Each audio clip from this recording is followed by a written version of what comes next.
to Talkin Sports with Jake. We're just doing some sports talk today. We're live on YouTube, and we're live on this wonderful app, Colorcast. Hope you're all doing well. Let's get started. Eastern Conference Finals in the NBA starts tonight. We got Celtics and Heat. Celtics, of course, beat the Milwaukee Bucks in 7 games. The Miami Heat defeated the Philadelphia 76ers in 6 games. Western Conference Finals will be tomorrow, by the way. That game, Celtics Heat, is tonight at 8:30 on ESPN. As for tomorrow, it'll be the Western Conference Finals. Dallas and Golden State. Dallas Mavericks, of course, upset the Phoenix Suns in 7 games. And the Golden State Warriors beat the Memphis Grizzlies in 6 games. That'll be tomorrow on TNT at 9 o'clock. I want to talk about Chris Paul a little bit. And more specifically, you had on the first take, you had JJ Redick and Pat Bev going back and forth. You had Pat Bev made his comments saying, he gets calls and he can't defend anybody, which I don't think he's a great defender. I don't think he's terrible on defense, but I don't think he's a fantastic defender. It's tough when you're only 6'1", 6'2", to guard anybody because guys can just shoot over you. But Chris Paul, we cannot put him as one of the greatest point guards of all time. He's up there. He's not the category of Steve Nash, maybe. Outside the top 5, maybe, top 7 or 8. But I don't think we can put him even in the top 5, with your Magic Johnsons, and you want to put Isaiah Thomas in that category, or Steph Curry. You just can't. The guy has lost 7 straight Game 7s. I think he's blown 5 straight 2-0 series leads. The guy just underperforms left and right in the playoffs. He's not the worst of it. There's guys that are worse, James Harden, Russell Westbrook, etc. But he has not been very good in the playoffs. He's lost so many Game 7. He's blown so many leads. It's ridiculous. Outside of the shorter teams he was on that weren't that great, he's been on contending teams wherever he's been. The Clippers, that was the championship contending team. Never even got to the finals. The Thunder team, I wouldn't call it a championship contender, but I do think they were a playoff contender. And he was in Houston. That was absolutely a championship contender. If he hadn't gotten hurt, they would have probably had a championship ring. And then these Phoenix Suns teams he's been on have been championship contenders. They've been the best team in the Western Conference probably over the last 2 years. They were second in the West last year. This year they were first by a country mile. Of course, last year got to the finals, but then they blew a 2-0 series lead, as he does. He did not play well in the finals. And this year they lost in the second round to the Dallas Mavericks, who they are much better than. Luka is amazing, probably the best player in the playoffs right now. He might enter next year, top 3 player in the NBA. But the Suns should have definitely won that series, probably in 6 games, honestly. That was embarrassing when they did a Game 7. Chris Paul, come on, man. That was very disappointing. On to the NHL. The second round starts tonight at 7 o'clock on TNT. We have Tampa Bay Lightning against the Florida Panthers. Lightning beat the Maple Leafs in 7 games. In the first round, the Florida Panthers beat the Washington Capitals in 6 games. And then at 9:30 on TNT, we have the St. Louis Blues playing the Colorado Avalanche. St. Louis Blues beat the Minnesota Wild in 6 games. I thought Minnesota had a chance for a deep playoff run, so that was a very impressive 6-game series from St. Louis Blues. Though the Wild were a little bit of a higher seed. It wasn't that much of an upset, but I thought Wild were going to be really good. So Blues were really good that series. The Colorado Avalanche swept the Nashville Predators. Of course, Colorado is the number 1 team in the West. Florida, number 1 team in the East. Florida is also the President's Trophy winner.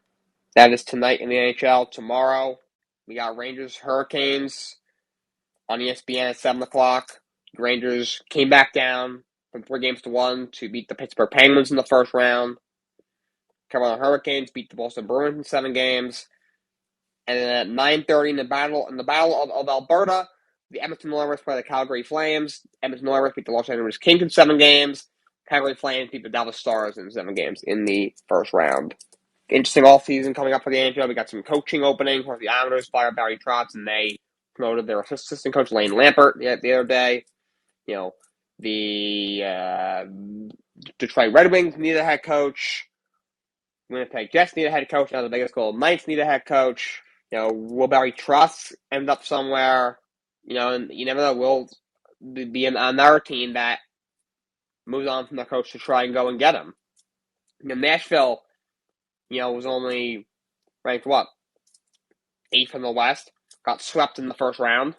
we're on like the second or third string goalie in Cole Ingram because UC Soros was hurt, so they got swept in the first round.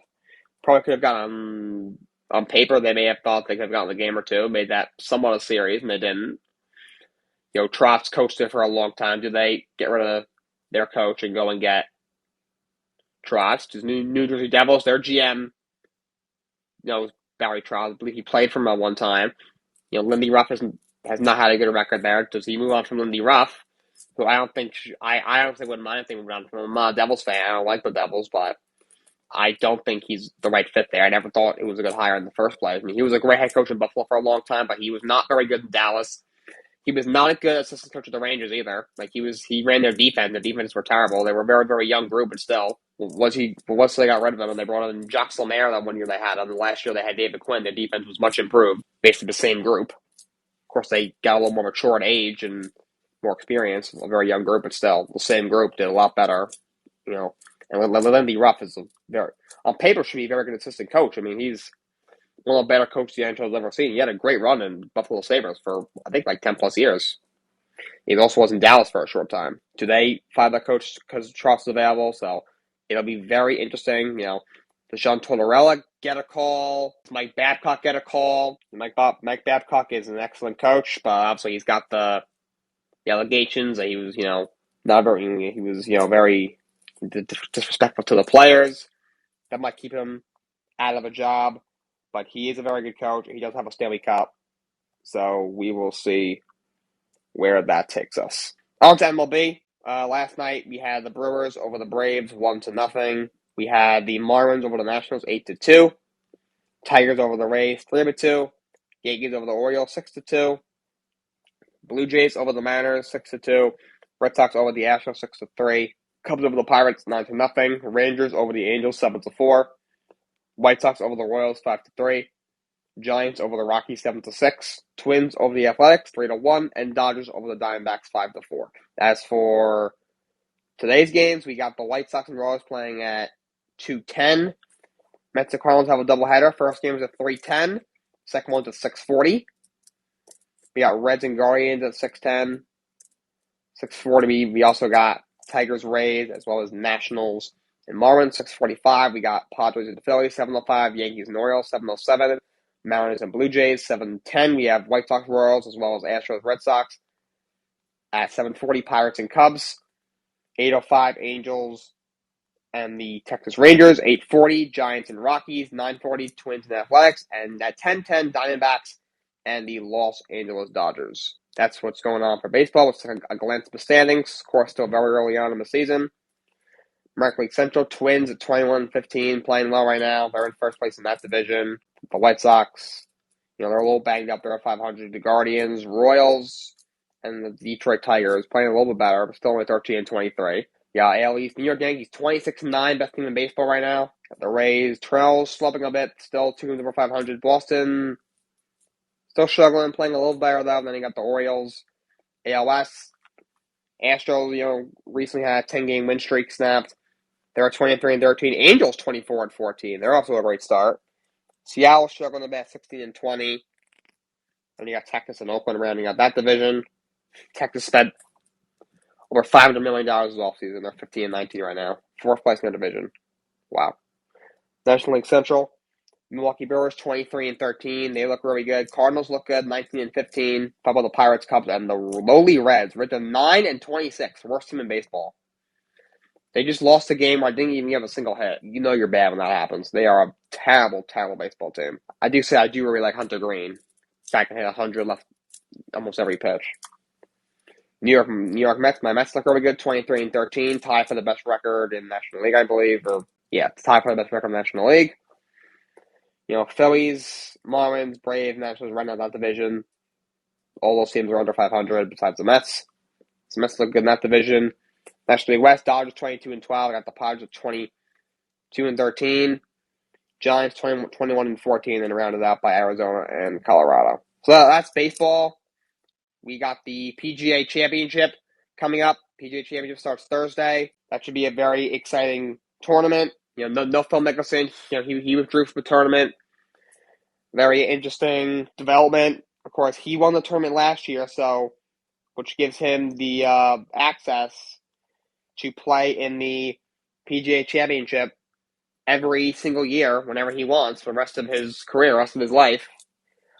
He has not played since January. There's controversial comments about the Saudi Arabian tour. He hasn't played since then. He also went to sponsorships, and they haven't officially lost with Callaway, who's been with like almost his whole career, has put their partnership with him on hold for now.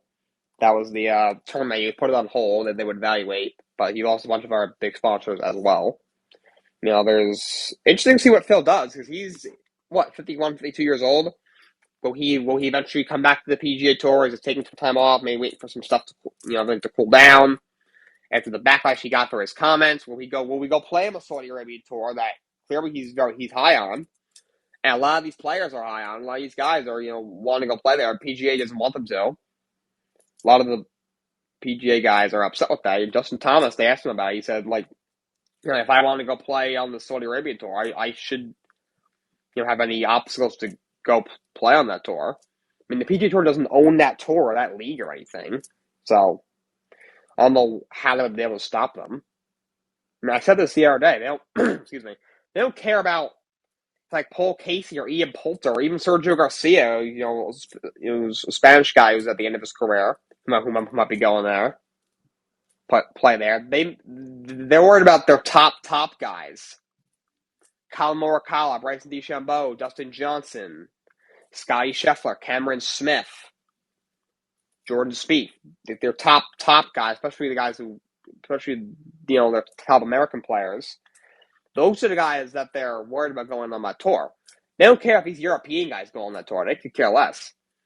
But these all the American guys who were top guys in the world, and I listed off a bunch of them. Those are the guys that they're worried about. Those are the guys that they're concerned about playing my tour. They don't want them, they start playing well on my tour and they like it. I'll attract more guys there, and all of a sudden the PGA Tour has all of a sudden has competition that they never really had. Like a senior tour, you have to be 50 to play on that tour, and most of the guys go on that tour because they're not good enough to play on the PGA Tour. They'll still play in the majors and maybe a few tournaments here and there, but all those guys on the senior tour, they're well past their prime. They're all at least in the 50s and not 60s. So obviously there's not much competition there. But the Saudi Arabian tour, if guys like Jordan Spieth and Justin Thomas start going on the tour, that could eventually be a reliable outlet for professional golfers. I don't know. Will Phil go play on the senior tour? He did play on the senior tour for a tiny bit. I remember one point they asked him when he was approaching 50, are you going to play on it? And he goes, I forgot exactly what he said. He's like, if not from hitting bombs, then he goes, and I'm hitting bombs. He was joking, but at that point he was saying he wasn't going to play on it. For a short time he did, but it was short-lived. That was short-lived. Will he go on the senior tour since he is in his 50s now? He is eligible to play on that tour. Will he retire? I mean, he's one of the greatest players of all time. One of them, always been a fan favorite. Some fans may think differently of him now.